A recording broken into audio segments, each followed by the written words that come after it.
법조비리 의혹에 연루된 검사장 출신의 홍만표 변호사가 2시간 전쯤에 검찰에 출석해서 조사를 받고 있습니다. 검찰은 홍 변호사를 피의자 신분으로 불러서 언론에 제기된 의혹 전반에 대해서 조사한다는 방침인데, 홍 변호사는 조사를 받기에 앞서 각종 의혹에 대해서 적극적으로 해명하는 모습이었습니다. 현장 연결해서 자세히 알아보겠습니다. 최두희 기자. 네, 서울중앙지검에 나와 있습니다. 네, 홍만표 변호사 2시간 전쯤에 검찰에 출두를 했는데요. 적극적으로 자신의 혐의에 좀 부인하는 그런 모습이었어요. 네, 그렇습니다. 홍 변호사가 조사를 받은 지 2시간째입니다.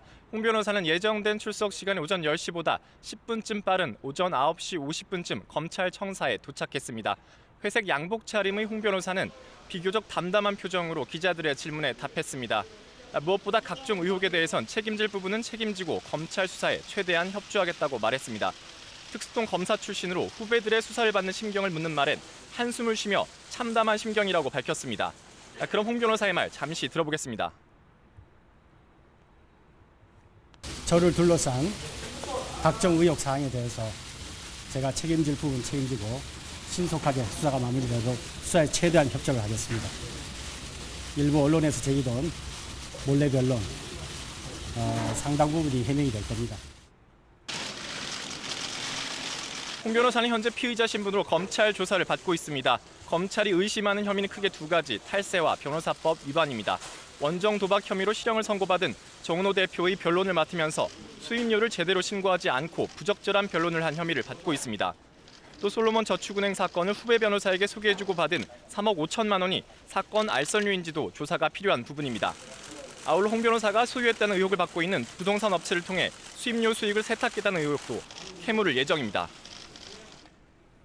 네, 이 홍 변호사 특수수사통 출신인데 이제 후배들에게 조사를 받아야 되는 그런 입장이 됐습니다. 이 조사에 앞서서 기자들의 질문에 굉장히 적극적으로 답을 했다면서요? 네, 그렇습니다. 홍 변호사는 이례적으로 기자들의 질문에 5분 가까이 대답했습니다. 일부 혐의에 대해서는 시인하면서도 대부분의 의혹은 부인하는 모습이었습니다. 일단 탈세 혐의는 일부 인정한 것으로 보입니다. 퇴임 이후에 변호사로서 주말이나 밤늦게 열심히 일하다 보니 다소 불찰이 있었던 건 사실이라고 한 겁니다. 변호사법 위반 혐의에 대해선 인정할 수 없다며 적극적으로 부인했습니다. 검찰 수사 과정에 영향력 행사는 전혀 없었다는 겁니다. 몇몇 변호사와 협업하는 절차를 취했다는 말도 덧붙였습니다. 언론에 제기된 여러 가지 의혹에 대한 조사가 이뤄질 것으로 보이는 만큼 홍 변호사에 대한 조사는 밤늦게까지 진행될 것으로 보입니다. 정은호 대표나 법조 브로커 이민희 씨와의 대질 신문도 이뤄질 수 있습니다. 다만 검찰은 홍 변호사의 건강 상태 등을 고려해 무리하지 않는 선에서 조사를 진행한다는 방침입니다. 검찰은 홍 변호사에 대한 조사를 마친 뒤 구속영장 청구 여부를 검토할 예정입니다. 지금까지 서울중앙지검에서 YTN 최두입니다.